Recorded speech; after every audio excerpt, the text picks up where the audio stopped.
नमस्कार विद्यार्थी मित्र हो, MPSC एक्झाम प्रिपरेशन या एज्युकेशन चॅनलमध्ये आपले स्वागत आहे। या चॅनलद्वारे स्पर्धा परीक्षांसाठी महत्त्वपूर्ण अशी इन्फॉर्मेशन आम्ही आपल्याला देत असतो। आजच्या व्हिडिओमध्ये आपण स्पर्धा परीक्षांसाठी काही महत्त्वाचे असे 40 क्वेश्चन्स पाहणार आहे की जे क्वेश्चन्स फक्त आपण 30 मिनिटाच्या व्हिडिओमध्ये पाहणार आहे आणि हा अत्यंत इन्फॉर्मेटिव्ह व्हिडिओ आहे। त्यामध्ये पहिला प्रश्न आहे, जननी सुरक्षा योजना केव्हापासून अंमलात आणली? त्यासाठी फर्स्ट ऑप्शन आहे 2010, सेकंड ऑप्शन आहे 2005, थर्ड ऑप्शन आहे 2000 आणि फोर्थ ऑप्शन आहे 2007। तर या प्रश्नाचे उत्तर आहे 2005।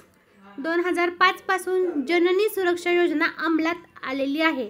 आपल्याला भारत सरकारच्या वेगवेगळ्या योजना आणि त्या योजना केव्हापासून सुरू झाल्या किंवा कोणाच्या नेतृत्वाखाली त्या योजना सुरू झाल्या यावरती देखील क्वेश्चन्स विचारले जाऊ शकतात। त्यानंतरचा नेक्स्ट क्वेश्चन आहे, लहान मुलांना कोणत्या जीवनसत्वाच्या कमतरतेमुळे मुरदूस होतो? त्यासाठी फर्स्ट ऑप्शन आहे अ जीवनसत्व, सेकंड ऑप्शन आहे ब जीवनसत्व, थर्ड ऑप्शन आहे क जीवनसत्व आणि फोर्थ ऑप्शन आहे ड जीवनसत्व। तर बघा, या टॉपिकवरती देखील खूप वेळा क्वेश्चन्स विचारले गेलेले आहेत।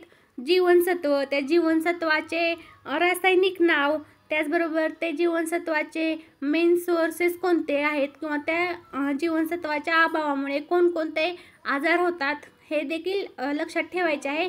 तर या प्रश्नाचे उत्तर आहे ड जीवनसत्व। ड जीवनसत्वाच्या अभावामुळे लहान मुलांना मुरदूस होतं। तर बघा, आपल्याला स्पर्धा परीक्षांमध्ये सामान्य विज्ञान या टॉपिकमधून देखील खूप क्वेश्चन्स विचारले जातात। त्यानंतरचा थर्ड क्वेश्चन आहे, लेडी विथ द लॅम्प या विशेषणाने कोणाचा जीवन गौरव केला जातो? त्यासाठी फर्स्ट ऑप्शन आहे शकुंतला परांजपे, सेकंड ऑप्शन आहे आनंदीबाई जोशी, थर्ड ऑप्शन आहे फ्लोरेन्स नाइटिंगेल आणि फोर्थ ऑप्शन आहे यापैकी नाही। तर या प्रश्नाचे उत्तर आहे फ्लोरेन्स नाइटिंगेल। फ्लोरेन्स नाइटिंगेल यांना लेडी विथ द लॅम्प या विशेषणाने त्यांचा जीवन गौरव केला जातो। आपल्याला स्पर्धा परीक्षांच्या दृष्टीने वेगवेगळे व्यक्ती, त्या व्यक्तींना दिलेल्या वेगवेगळ्या पदव्या, त्याचबरोबर त्यांना कोणता जीवन गौरव मिळाला आहे हे देखील विचारले जाऊ शकते। त्यामुळे आपल्याला हे पॉईंट्स लक्षात ठेवायचे आहेत। त्यानंतरचा नेक्स्ट क्वेश्चन आहे, भारतीय राज्यघटनेचे कलम 25 कशाशी संबंधित आहे? त्यासाठी फर्स्ट ऑप्शन आहे समानतेचे अधिकार, सेकंड ऑप्शन आहे संपत्तीचे अधिकार, थर्ड ऑप्शन आहे धर्म स्वातंत्र्य अधिकार आणि फोर्थ ऑप्शन आहे शिक्षणाचा अधिकार। तर बघा, आपल्या भारतीय राज्यघटनेमध्ये वेगवेगळे कलम आहेत आणि त्या कलमांचा वेगवेगळ्या अधिकारांशी संबंधित आहेत, म्हणजे स्पेसिफिक कलम त्या अधिकाराशी रिलेटेड आहे। तर या प्रश्नाचे उत्तर आहे धर्म स्वातंत्र्य अधिकार। भारतीय राज्यघटनेचे कलम 25 धर्म स्वातंत्र्य अधिकाराशी संबंधित आहे। आपल्याला भारतीय राज्यघटनेवरती देखील महत्त्वाचे पॉईंट्स लक्षात ठेवायचे आहेत। भारतीय राज्यघटनेच्या शिल्पकार, त्याचबरोबर असणारे सदस्य, त्याच्या वेगवेगळ्या समित्या हे देखील लक्षात ठेवायचे। त्यानंतरचा नेक्स्ट क्वेश्चन आहे, सामान्यतः किडनीतून खालीलपैकी कशाचे गाळण होत नाही? त्यासाठी फर्स्ट ऑप्शन आहे अमोनिया, सेकंड ऑप्शन आहे युरिक ॲसिड, थर्ड ऑप्शन आहे पाणी आणि फोर्थ ऑप्शन आहे साखर। तर बघा, या प्रश्नाचे उत्तर आहे साखर। किडनीमधून साखरेचे गाळण होत नाही। आपल्याला मानवी ज्या संस्था आहेत, वेगवेगळ्या मानवी संस्था यावरती देखील लक्ष ठेवायचे आहे, जसं की पचन संस्था, श्वसन संस्था आणि वेगवेगळ्या ज्या सिस्टीम्स आहेत त्यावरती क्वेश्चन्स विचारले गेलेले आहेत। त्यानंतरचा पुढचा प्रश्न आहे, वनस्पतीकडून पाण्याचे उत्सर्जन होण्याच्या क्रियेला काय म्हणतात? तर त्यासाठी फर्स्ट ऑप्शन आहे अनुवर्तन, सेकंड ऑप्शन आहे बाष्पोत्सर्जन, थर्ड ऑप्शन आहे रसारोहण आणि फोर्थ ऑप्शन आहे यापैकी नाही। तर आपला प्रश्न आहे, वनस्पतीकडून पाण्याचे उत्सर्जन होते त्या क्रियेला काय म्हणतात? तर याचे उत्तर आहे बाष्पोत्सर्जन।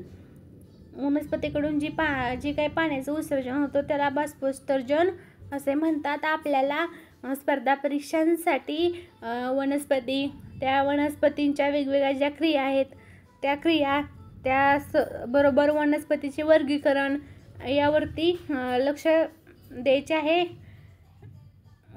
त्यानंतरचा पुढचा प्रश्न आहे, भूमितीचे जनक म्हणून कोणाला ओळखले जाते? त्यासाठी फर्स्ट ऑप्शन आहे युक्लिड, सेकंड ऑप्शन आहे हिप्पोक्रेटस, थर्ड ऑप्शन आहे होमर आणि फोर्थ ऑप्शन आहे चरक. तर बघा आपला प्रश्न आहे, भूमितीचे जनक म्हणून कोणाची ओळख आहे? आपल्याला कॉम्पिटेटिव्ह एक्झामच्या दृष्टीने आपल्या ज्या वेगवेगळे सब्जेक्ट आहेत त्या सब्जेक्टमधील स्पेसिफिक व्यक्ती की ज्यांनी नावलौकिक मिळवलेला आहे याचा चार्टच बनवून ठेवायचा आहे की ज्यामध्ये वेगवेगळे सिद्धांत कोणी कोणी मांडलेले आहेत, वेगवेगळे शास्त्रज्ञ, त्या शास्त्रज्ञांनी लावलेले शोध, त्याचबरोबर शास्त्रज्ञांनी संशोधन केलेले पुस्तके यावरती देखील प्रश्न विचारले जातात. तर या प्रश्नाचे उत्तर आहे युक्लिड. भूमितीचे जनक म्हणून युक्लिड यांची ओळख आहे. त्यानंतरचा नेक्स्ट क्वेश्चन आहे, जागतिक न्याय दिन कोणत्या दिवशी साजरा केला जातो? त्यासाठी फर्स्ट ऑप्शन आहे 12 जुलै, सेकंड ऑप्शन आहे 26 जुलै, थर्ड ऑप्शन आहे 15 जून आणि फोर्थ ऑप्शन आहे 12 ऑगस्ट. तर बघा स्पर्धा परीक्षांसाठी आपल्याला वेगवेगळे दिनविशेष, ते दिनविशेष कधी साजरे केले जातात, त्याचबरोबर ज्येष्ठ नेत्यांच्या ज्या काही पुण्यतिथी आहेत, त्याचबरोबर जयंती हे लक्षात ठेवायचे. तर या प्रश्नाचे उत्तर आहे 26 जुलै. 26 जुलै या दिवशी जागतिक न्याय दिन साजरा केला जातो. आपल्याला आंतरराष्ट्रीय दिवस, त्याचबरोबर आपले राष्ट्रीय दिवस आणि आपल्या वेगवेगळ्या राज्यांचे दिवस हे देखील लक्षात ठेवायचे आहेत. त्यानंतरचा पुढचा प्रश्न आहे, पाटील शाळांची स्थापना कोणी केली?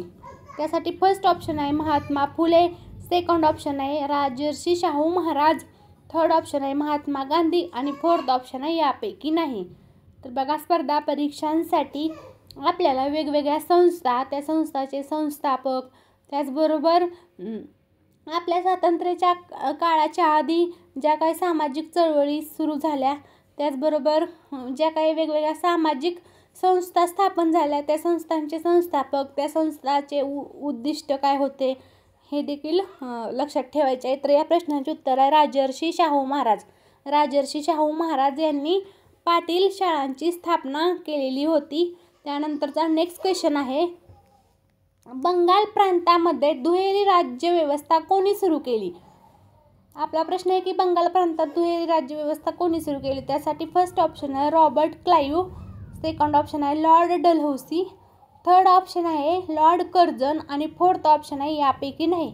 आपल्याला ब्रिटिश काळामधील भारत या टॉपिकमधून खूप वेळा क्वेश्चन्स विचारले जातात. त्यामध्ये वेगवेगळे गव्हर्नर होते, गव्हर्नर जनरल, त्या गव्हर्नर जनरलनी कोणकोणत्या संस्था स्थापन केल्या किंवा त्यांच्या कार्यकाळात आपल्या भारतामध्ये कोणत्या नवीन उद्योग सुरू झाले हे देखील लक्षात असणे गरजेचे आहे. तर या प्रश्नाचे उत्तर आहे रॉबर्ट क्लाइव्ह.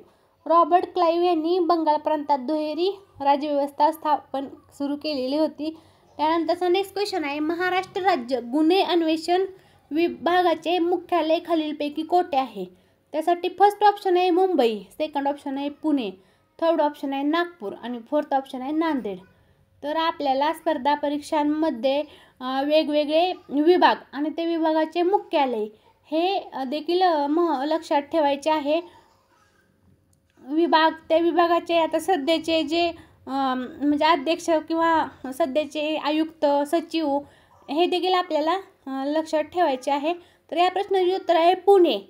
महाराष्ट्र राज्य गुन्हे अन्वेषण विभागाचे मुख्यालय पुणे या ठिकाणी आहे. आपण एक चार्ट बनवून त्या चार्टवरतीच पूर्ण आपले हे विभाग, त्या विभागाचे मुख्यालय आणि त्या विभागाचे सध्याचे आयुक्त किंवा संचालक, अध्यक्ष हे नोट डाऊन करून ठेवायचे आहे. त्यानंतरचा नेक्स्ट क्वेश्चन आहे, मराठी वृत्तपत्राचे जनक म्हणून कोणाला ओळखले जाते? त्यासाठी फर्स्ट ऑप्शन आहे लोकमान्य टिळक, सेकंड ऑप्शन आहे कृष्णशास्त्री चिपळूणकर, थर्ड ऑप्शन आहे नरेंद्र केळकर आणि फोर्थ ऑप्शन आहे बाळशास्त्री जांभेकर.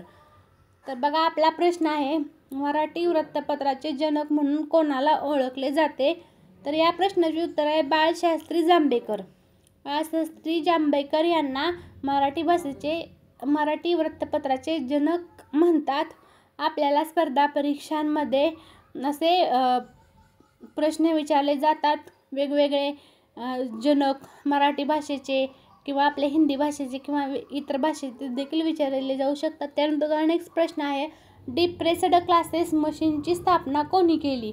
त्यासाठी फर्स्ट ऑप्शन आहे doctor Babasaheb Ambedkar, second option आहे महात्मा फुले, थर्ड ऑप्शन आहे विठ्ठल रामजी शिंदे आणि फोर्थ ऑप्शन आहे नारायण मेघाजी लोखंडे. तर आपला प्रश्न आहे डिप्रेस्ड क्लासेस मशीनची स्थापना कोणी केली? तर या प्रश्नाचे उत्तर आहे विठ्ठल रामजी शिंदे. विठ्ठल रामजी शिंदे यांनी डिप्रेस्ड क्लासेस मशीनची स्थापना केलेली होती. आपल्याला स्पर्धा परीक्षांसाठी वेगवेगळ्या संघटना, वेगवेगळ्या चळवळी आणि त्या चळवळीचे संस्थापक कोण होते हे देखील माहीत असणे गरजेचे आहे. त्यानंतरचा पुढचा प्रश्न आहे, कोणत्या महासागरात सर्वाधिक खोली असणारे ठिकाण आहे? त्यासाठी फर्स्ट ऑप्शन आहे हिंदी महासागर, सेकंड ऑप्शन आहे अटलांटिक महासागर, थर्ड ऑप्शन आहे पॅसिफिक महासागर आणि फोर्थ ऑप्शन आहे आर्टिक महासागर. तर बघा आपला प्रश्न आहे कोणत्या महासागरामध्ये सर्वाधिक खोली असणारे ठिकाण आहे? तर या प्रश्नाचे उत्तर आहे पॅसिफिक महासागर. पॅसिफिक महासागरामध्ये सर्वाधिक खोली असणारे ठिकाण आहे. आपल्याला स्पर्धा परीक्षांसाठी जगातील सर्वात मोठे की जसे की महासागर, त्याचबरोबर जगातील सर्वात मोठे खंड, त्यानंतर जगातील सर्वात मोठे शिखर, असे एक चार्टवरती पूर्ण पॉईंट्स नोट डाऊन करून ठेवायचे. त्याने आपल्याला ह्याचे रिव्हिजन रेग्युलरली करायचे आहे, कारण हे नावं ते हार्ड असतात त्यामुळे लक्षात राहायला अवघड आहे. त्यामुळं आपण डेली रिव्हिजन केलं तर काय प्रॉब्लेम नाही. त्यानंतरचा नेक्स्ट क्वेश्चन आहे, कोणत्या ग्रहाला लाल ग्रह असे म्हटले जाते? त्यासाठी फर्स्ट ऑप्शन आहे शुक्र, सेकंड ऑप्शन आहे गुरु, थर्ड ऑप्शन आहे मंगळ आणि फोर्थ ऑप्शन आहे शनी. तर बघा कोणत्या ग्रहाला लाल ग्रह असे म्हटले जाते? तर या प्रश्नाचे उत्तर आहे मंगळ. मंगळ या ग्रहाला लाल ग्रह असे म्हटले जाते. आपल्याला सूर्यमाला, आपली सूर्यमाला जी आहे ती पूर्ण टॉपिकच लक्षात ठेवायचं आहे, कारण त्यामधून आपल्याला क्वेश्चन्स विचारले जाऊ शकतात. पृथ्वीच्या जवळचा ग्रह कोणता आहे, पृथ्वीच्या लांबचा ग्रह कोणता आहे. त्यानंतरचा नेक्स्ट क्वेश्चन आहे, ठाणे जिल्ह्याचे विभाजन होऊन पालघर जिल्हा कोणत्या तारखेस अस्तित्वात आला? त्यासाठी फर्स्ट ऑप्शन आहे 1 ऑगस्ट 2014, सेकंड ऑप्शन आहे 15 ऑगस्ट 2014, थर्ड ऑप्शन आहे 1 ऑगस्ट 2015 आणि फोर्थ ऑप्शन आहे 1 मे 2016. स्पर्धा परीक्षांसाठी आपल्याला वेगवेगळे जिल्हे आणि त्या जिल्ह्यापासून कोणत्या नवीन जिल्ह्याची निर्मिती झाली आणि त्या जिल्ह्याच्या निर्मितीची तारीख देखील आपल्याला माहीत असणे गरजेचे आहे. तर या प्रश्नाचे उत्तर आहे 1 ऑगस्ट 2014. 1 ऑगस्ट 2014 रोजी ठाणे जिल्ह्याचे विभाजन होऊन पालघर जिल्हा निर्माण झाला. यावरती आपल्याला 2 क्वेश्चन्स मिळतात. ठाणे जिल्ह्याचे विभाजन होऊन कोणता जिल्हा निर्माण झाला? तर प्रश्नाचे उत्तर आहे पालघर. त्यानंतरचा पुढचा प्रश्न आहे, भारतातील एकमेव जिवंत ज्वालामुखी कोणत्या ठिकाणी आहे? त्यासाठी फर्स्ट ऑप्शन आहे लक्षद्वीप बेट, सेकंड ऑप्शन आहे बॅरन बेट, थर्ड ऑप्शन आहे निकोबार बेट आणि फोर्थ ऑप्शन आहे दिएगो गार्गिया बेट. भारतातील एकमेव जिवंत ज्वालामुखी कोणत्या ठिकाणी आहे असा आपला प्रश्न आहे. तर या प्रश्नाचे उत्तर आहे बॅरन बेट. बॅरन बेट या ठिकाणी भारतातील एकमेव जिवंत ज्वालामुखी आहे. आपल्याला ज्वालामुखी, भारतातील ज्वालामुखी, त्यानंतर जगातील ज्वालामुखीचे ठिकाणे हे देखील माहीत असायला पाहिजे. त्यानंतरचा नेक्स्ट क्वेश्चन आहे, ईस्ट इंडिया असोसिएशन केव्हा स्थापन झाली? त्यासाठी फर्स्ट ऑप्शन आहे 1869, सेकंड ऑप्शन आहे 1800, थर्ड ऑप्शन आहे 1860 आणि फोर्थ ऑप्शन आहे 1850. आपल्याला वेगवेगळ्या संस्था म्हणजे ब्रिटिश काळामध्ये स्थापन झालेल्या, त्याचबरोबर स्वातंत्र्यानंतर वेगवेगळ्या सामाजिक संस्था स्थापन झाल्या.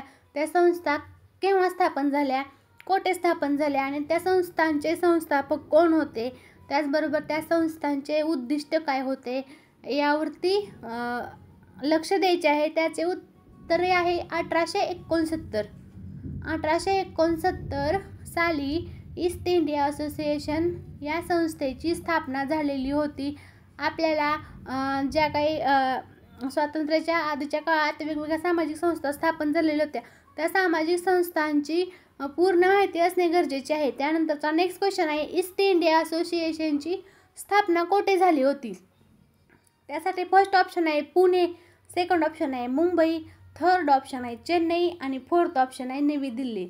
तर बघा, आपला आधीचा प्रश्न होता की ईस्ट इंडिया असोसिएशनची स्थापना केव्हा झाली होती? तर 1869 साली ईस्ट इंडिया असोसिएशनची स्थापना झालेली होती.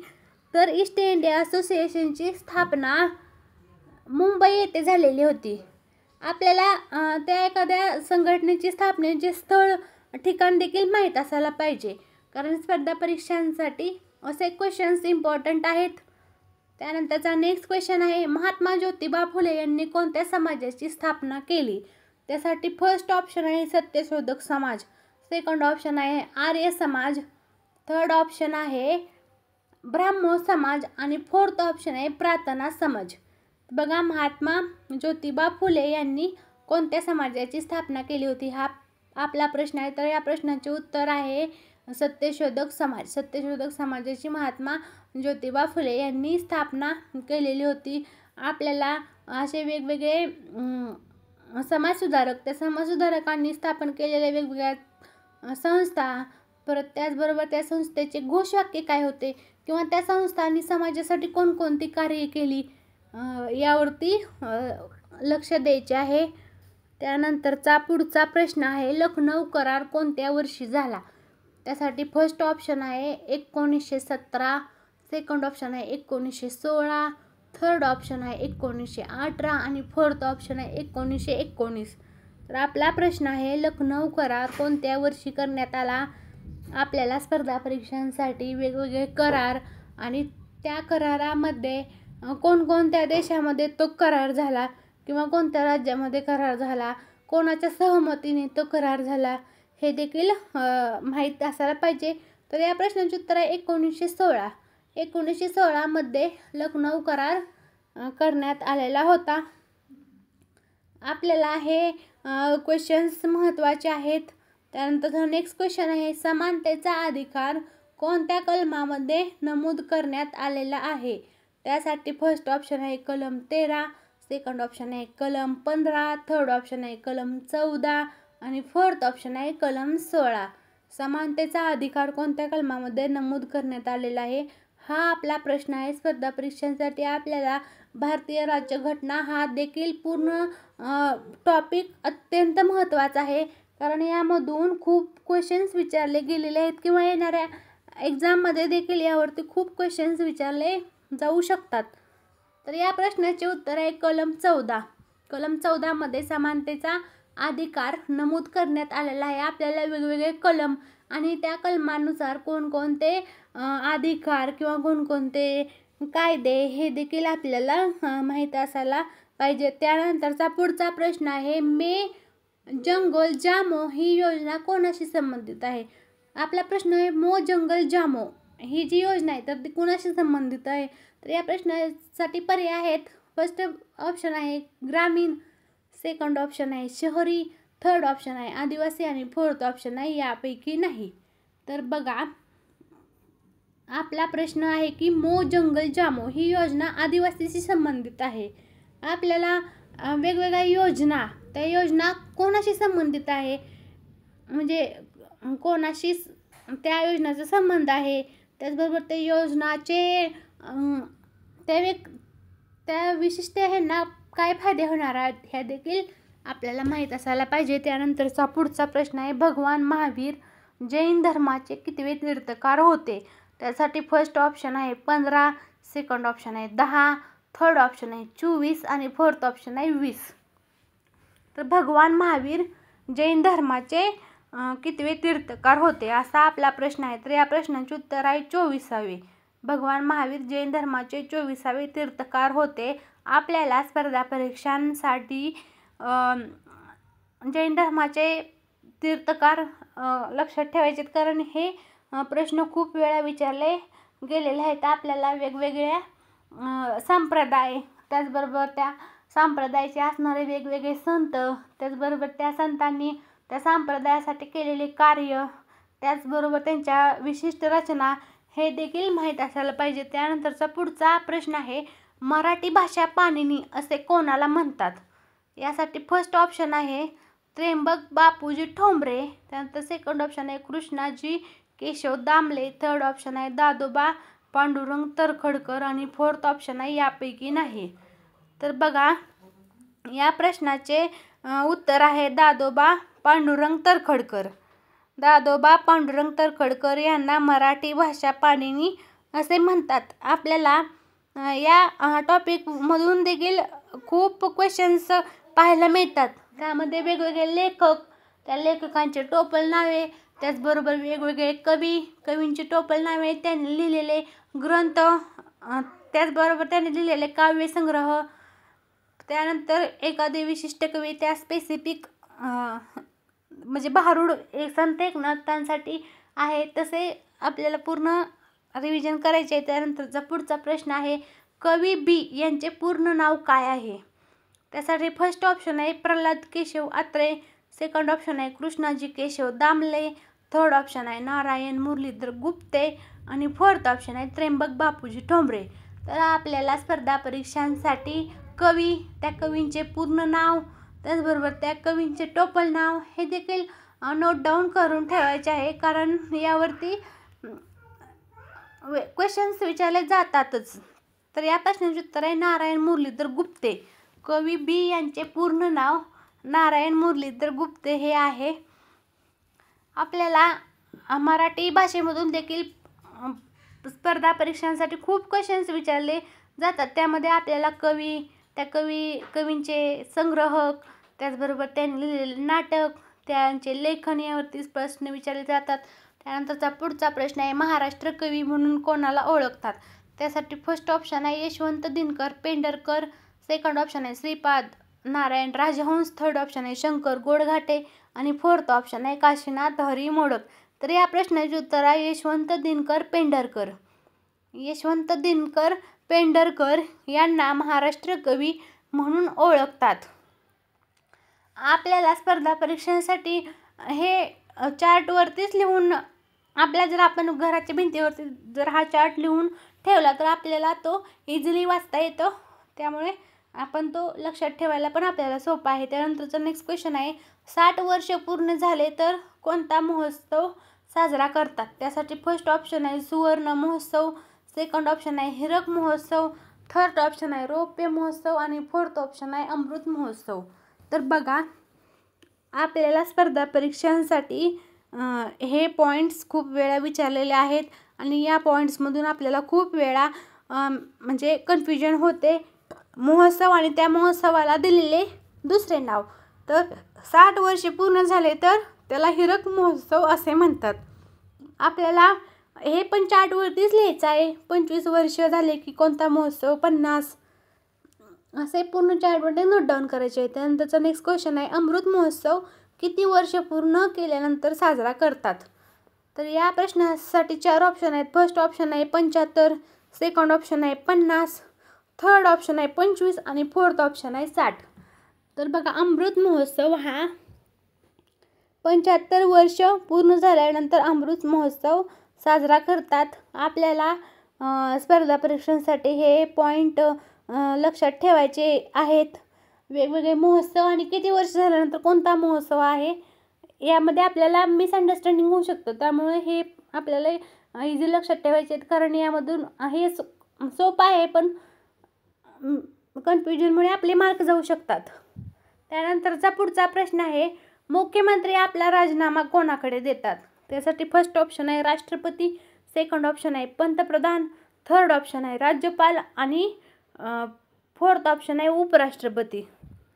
तर आपल्याला कोण कोणाकडे राजीनामा देते यावर एक चार्ट आहे, तो चार्ट लक्षात ठेवायचा आहे.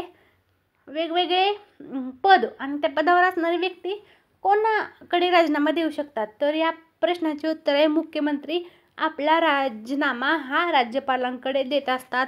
स्पर्धा परीक्षांच्या दृष्टीने हा देखील चार्ट अत्यंत महत्त्वाचा आहे. आपल्याला यामध्ये देखील कन्फ्युजन होऊ शकते, त्यामुळे तुम्ही हा चार्ट केअरफुली रीड करा. स्पर्धा परीक्षांसाठी असे क्वेश्चन्स खूप वेळा विचारले गेलेले आहेत. त्यानंतरचा पुढचा प्रश्न आहे, राज्यपाल आपला राजीनामा कोणाकडे देतात? त्यासाठी फर्स्ट ऑप्शन आहे पंतप्रधान, सेकंड ऑप्शन आहे मुख्यमंत्री, थर्ड ऑप्शन आहे उपराष्ट्रपती आणि फोर्थ ऑप्शन आहे राष्ट्रपती. तर आपला प्रश्न आहे, राज्यपाल आपला राजीनामा कोणाकडे देतात? तर या प्रश्नाचे उत्तर आहे राष्ट्रपती. राज्यपाल आपला राजीनामा राष्ट्रपतींकडे देतात. स्पर्धा परीक्षांसाठी हे देखील प्रश्न महत्त्वाचा आहे. पद आणि त्या पदावर असणारी व्यक्ती आपला राजीनामा कोणाकडे देऊ शकतात हे आपल्याला लक्षात ठेवायचे आहे, कारण हा देखील मोठा चार्ट आहे, पण तो रीड केल्यानंतर आपला लक्षात राहू शकतो. तर बघा, आपल्याला स्पर्धा परीक्षांसाठी वन लाईनर क्वेश्चन्स खूप वेळा विचारले गेलेले आहेत, त्यामुळे आपले इथे मार्क जाऊ शकतात.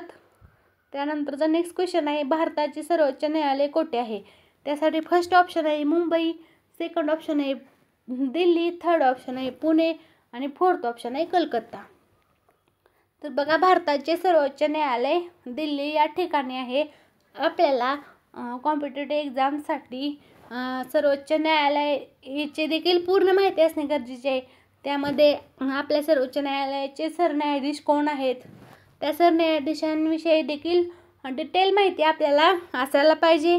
त्याचबरोबर आपल्या महाराष्ट्राचे हायकोर्ट, परत त्या महाराष्ट्राचे जे न्यायालय आहेत त्या न्यायालयाची खंडपीठे कोणकोणते आहेत, परत महाराष्ट्राचे जे न्यायालय आहेत त्यांचे न्यायाधीश कोण आहेत, यावरती देखील प्रश्न विचारले जाऊ शकतात.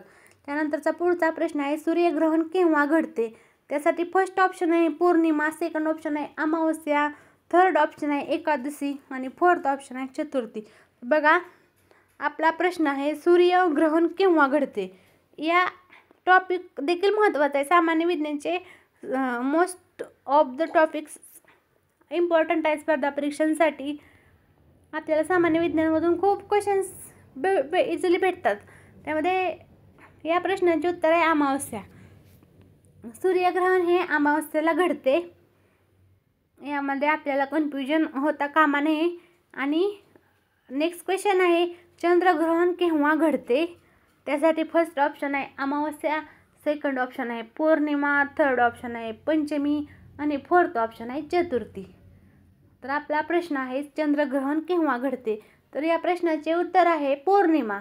पौर्णिमेला चंद्रग्रहण घडते, तर अमावस्येला सूर्यग्रहण घडते. हे आपल्याला लक्षात ठेवायचे आहे, कारण यामधून आपल्याला कन्फ्युजन होऊ शकते. सूर्यग्रहण अमावस्या आणि चंद्रग्रहण पौर्णिमेला असते. आपल्याला हे ग्रहणांविषयी, त्यानंतर ग्रहण, वेगवेगळे ग्रहणाचे प्रकार, खग्रास, सूर्यग्रहण, चंद्रग्रहणचे वेगवेगळे प्रकार हे देखील माहीत असायला पाहिजे. आणि त्यानंतरचा पुढचा प्रश्न आहे, उपग्रहाचे वलय असलेला ग्रह कोणता? त्यासाठी फर्स्ट ऑप्शन आहे शनी, सेकंड ऑप्शन आहे गुरु, थर्ड ऑप्शन आहे मंगळ आणि फोर्थ ऑप्शन आहे बुध.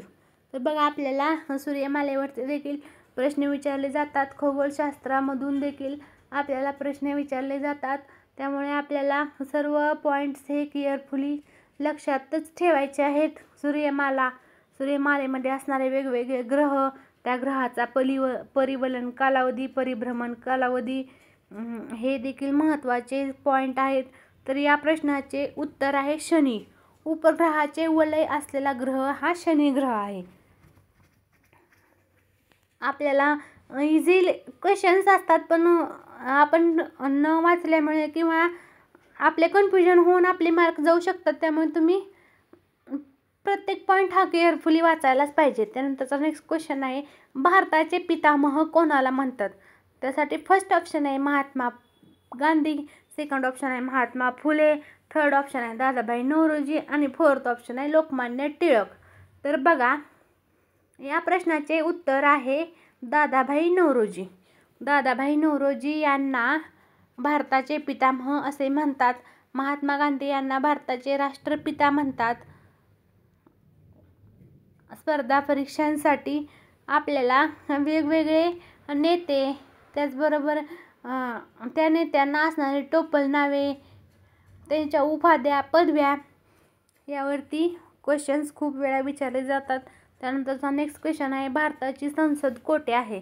त्यासाठी फर्स्ट ऑप्शन आहे मुंबई, सेकंड ऑप्शन आहे पुणे, थर्ड ऑप्शन आहे दिल्ली आणि फोर्थ ऑप्शन आहे चेन्नई. तर आपला प्रश्न आहे, भारताची संसद कोठे आहे? तर या प्रश्नाचे उत्तर आहे दिल्ली. भारताची संसद दिल्ली या ठिकाणी आहे. आपल्याला स्पर्धा परीक्षांसाठी खूप असे क्वेश्चन्स इझिली विचारले जातात, आपल्याला लक्षात ठेवायचे आहेत. त्यानंतरचा भारताची संसद या प्रश्नाचे उत्तर आहे दिल्ली. आपल्याला संसदेमध्ये असणारे सदस्य कोणकोणते आहेत किंवा संसदेमधील सदस्यांची संख्या किती आहे हे देखील वन लाइनर क्वेश्चन्स आहेत, ते लक्षात ठेवायचे. त्यानंतरचा पुढचा प्रश्न आहे, महाराष्ट्रातील पहिले जलविद्युत केंद्र कोठे स्थापन झाले? महाराष्ट्रातील पहिले जलविद्युत केंद्र कोठे स्थापन झाले? त्यासाठी फर्स्ट ऑप्शन आहे जायकवाडी, सेकंड ऑप्शन आहे उजनी, थर्ड ऑप्शन आहे खोपोली आणि फोर्थ ऑप्शन आहे राधानगरी. तर बघा, आपल्याला खूप वेळा महाराष्ट्रातील पहिले, त्याचबरोबर देशातील पहिले यावरती देखील प्रश्न विचारले जातात. त्यामुळे आपल्याला हे देखील पॉईंट्स केअरफुली लक्षात ठेवायचे आहेत. तर महाराष्ट्रातील पहिले जलविद्युत केंद्र खोपोली येथे स्थापन झालेले होते आणि आपल्याला महाराष्ट्रातील पहिले दूरदर्शन केंद्र, त्याचबरोबर महाराष्ट्रातील पहिले आकाशवाणी केंद्र, त्यानंतर महाराष्ट्रातील पहिले मातीचे धरण, महाराष्ट्रातील पहिले जे आहेत ते पूर्ण चार्ट आपण नोट डाऊन करायचा आहे. त्यानंतरचा नेक्स्ट क्वेश्चन आहे, महाराष्ट्रातील पहिला सहकारी साखर कारखाना कोणत्या जिल्ह्यात आहे? त्यासाठी फर्स्ट ऑप्शन आहे अहिल्यानगर, सेकंड ऑप्शन आहे सोलापूर, थर्ड ऑप्शन आहे पुणे आणि फोर्थ ऑप्शन आहे कोल्हापूर. तर बघा, महाराष्ट्रातील पहिला सहकारी साखर कारखाना कोणत्या जिल्ह्यात आहे? तर या प्रश्नाचे उत्तर आहे अहिल्यानगर. अहिल्यानगर येथे महाराष्ट्रातील पहिला सहकारी साखर कारखाना स्थापन करण्यात आलेला होता आणि अहिल्यानगर या जिल्ह्यात साखर कारखान्याचा जिल्हा देखील म्हणतात. आपल्याला स्पर्धा परीक्षांसाठी हे पॉईंट्स खूप असे महत्त्वाचे आहेत. महाराष्ट्रातील पहिली सूतगिरणी कोठे स्थापन केलेली होती हे देखील विचारले जाऊ शकते. त्यामुळे आपण महाराष्ट्रातील पहिले यावरती पूर्ण नोट डाऊन केलेले पाहिजे. त्यानंतरचा नेक्स्ट क्वेश्चन आहे, महाराष्ट्रातील पहिले उपग्रह दळणवळण केंद्र कोठे स्थापन झाले? त्यासाठी फर्स्ट ऑप्शन आहे पुणे, सेकंड ऑप्शन आहे मुंबई, थर्ड ऑप्शन आहे नागपूर आणि फोर्थ ऑप्शन आहे सोलापूर. तर महाराष्ट्रातील पहिले उपग्रह दळणवळण केंद्र पुणे येथे स्थापन झालेले होते आणि या ठिकाणाचे नाव आहे आर्वी. आर्वी हे ठिकाणी महाराष्ट्रातील पहिले दळणवळण केंद्र स्थापन झाले की जे ठिकाण पुणे जिल्ह्यामध्ये आहे.